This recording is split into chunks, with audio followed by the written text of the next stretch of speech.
Hello everyone, welcome back to CS library. आज हम start करने जा रहे हैं फर्स्ट ईयर कंप्यूटर है जो न्यू बुक है उसका एक बहुत ही इंटरेस्टिंग और important topic algorithm and problem solving. ठीक है, इस चैप्टर में हम लोग इस लेक्चर में हम लोग देखेंगे कि एल्गोरिथम क्या होता है और किस तरह से हम डिफरेंट प्रॉब्लम्स को सॉल्व करने के लिए एल्गोरिथम्स को यूज करते हैं।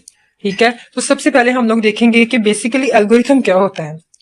जब हम एल्गोरिथम का नाम सुनते हैं तो हम लोग ये सोचते हैं कि ये कोई कंप्यूटर साइंस का बहुत ही है ना, जो मतलब डिफिकल्ट किस्म का कॉन्सेप्ट है, कॉम्प्लेक्स लगता है नाम सुनते हैं, लेकिन ट्रस्ट में ये बहुत इजी टॉपिक है। आज मैं आपको इस तरीके से समझाऊंगी कि आप लोगों को ये टॉपिक बहुत ही ज्यादा इजी लगेगा। ठीक है, तो सबसे पहले हम लोग देखते हैं कि एल्गोरिथम क्या होता है। एल्गोरिथम क्या होता है कि किसी भी प्रॉब्लम को सॉल्व करने का स्टेप बाय स्टेप प्रोसीजर।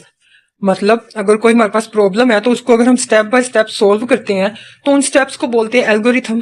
ठीक है, फॉर एग्जांपल हम अगर चाय बनाने की एग्जांपल लें, आप सुबह उठते हो, चाय बनाते हो, तो सबसे पहले आप क्या करोगे? चाय के लिए पानी गर्म करोगे, उसमें चाय पत्ती डालोगे, ठीक है, फिर उसमें दूध डाल दोगे, उसको उबाल आने दोगे और फिर चाय को छान लोगे और सर्व कर दोगे। सिंपली ये एक एल्गोरिथम है, मतलब हमारे पास स्टेप्स हैं चाय बनाने के और इन स्टेप्स की मदद से हम लोग एक परफेक्ट चाय बना सकते हैं। ये एक, इसको हम लोग बोलते हैं कि ये भी एक एल्गोरिथम की एग्जांपल है। ठीक है, इसी तरह से हमारे पास आ जाते हैं, उसके बाद कंप्यूटेशनल प्रॉब्लम्स आ जाती हैं। अब हम देखते हैं कि कंप्यूटेशनल प्रॉब्लम्स क्या होती हैं। ठीक है, कंप्यूटेशनल प्रॉब्लम बेसिकली ये होती है कि जिस प्रॉब्लम को हम लोग एल्गोरिथम्स की मदद से सॉल्व करते हैं उसको बोलते हैं कंप्यूटेशनल प्रॉब्लम। मतलब किसी भी एक प्रॉब्लम को जब हम एल्गोरिथम की मदद से सॉल्व करते हैं विद इन दी स्टेप्स तो उसको हम लोग बोलते हैं कि ये एक कंप्यूटेशनल प्रॉब्लम है। ठीक है, इसमें तीन चीजें आती हैं बेसिकली। एक आता है इनपुट, द डाटा और information given to the algorithm at the beginning of the problem. मतलब जब सबसे पहले इनपुट में आप समझ लें जो हमारी प्रॉब्लम है, जिस चीज को हम लोग सॉल्व करना चाहते हैं वो हम एल्गोरिथम को देंगे, उसको बोलते हैं इनपुट। उसके बाद आ जाता है प्रोसेस, द स्टेप्स और rules that are applied to the input to generate the output. जो स्टेप्स और रूल्स एल्गोरिथम्स अप्लाई करेगा उस प्रॉब्लम को सॉल्व करने के लिए उसको हम लोग बोलेंगे प्रोसेस। उसके प्रोसेस में आ जाएगा, मतलब जो हमने उसे इनपुट दिया, अब एल्गोरिथम जो है वो उसको सोल्व कर रहा है। ठीक है, उसको अपने तरीके से उस प्रॉब्लम को सोल्व कर रहा है, उसको हम लोग बोलेंगे प्रोसेस। उसके बाद आ जाता है आउटपुट, द सोल्यूशन और result produced by the algorithm after processing the input.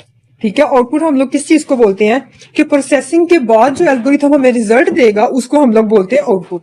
The solution और रिजल्ट, जो हमें सोल्यूशन मिलेगा, जो रिजल्ट मिलेगा, जिस तरह से हमने चाय वाली एग्जांपल में देखा, जब वो चाय बनकर तैयार हो जाएगी तो वो चाय हमारी क्या होगी? आउटपुट होगी। ठीक है, अगर हम इसके लिए एक एग्जांपल लें, एक अगर हम अपनी कॉन्टैक्ट्स लिस्ट में अपने कॉन्टैक्ट्स को जो है वो अल्फाबेटिकली उनको जो है ना वो सॉर्ट करना चाहते हैं, तो हम लोग क्या करेंगे? जो हमारे अनसॉर्टेड कॉन्टैक्ट्स होंगे उनको हम लोग देंगे एज अ इनपुट, देंगे एल्गोरिथम को। ठीक है, कि उनको वो सॉर्ट कर दे। अब प्रोसेस में क्या होगा कि वो एल्गोरिथम उनको ए टू जी अल्फाबेटिकली सॉर्ट करेगा। ठीक है, और आउटपुट में हमें क्या मिल जाएगा? हमारे सॉर्टेड कॉन्टैक्ट्स मिल जाएंगे। ठीक है, ये एक सिंपल एग्जाम्पल है कंप्यूटेशनल प्रॉब्लम की। ठीक है, आज हमने सिर्फ इसका इंट्रोडक्शन पढ़ा कि एल्गोरिथम क्या होता है और किस तरह से एल्गोरिथम को यूज करते हुए हम अपनी प्रॉब्लम्स को सॉल्व करते हैं। सबसे पहले इसमें हम लोगों ने देखा था एल्गोरिथम क्या होता है, उसके बाद हम लोगों ने देखा कंप्यूटेशनल प्रॉब्लम्स क्या होते हैं। एल्गोरिथम होता है स्टेप बाय स्टेप कोई प्रोसीजर प्रॉब्लम को सॉल्व करने का, और कंप्यूटेशनल प्रॉब्लम्स होती हैं जिन प्रॉब्लम्स को हम लोग एल्गोरिथम्स की मदद से सॉल्व करते हैं उसको बोलते हैं कंप्यूटेशनल प्रॉब्लम्स। ठीक है, और बाकी नेक्स्ट आने वाले बाकी के चैप्टर में हम लोग सारे टॉपिक्स को इसी तरह से कवर करेंगे with the real life examples, ताकि वो सारे टॉपिक्स आपको इजी लगे।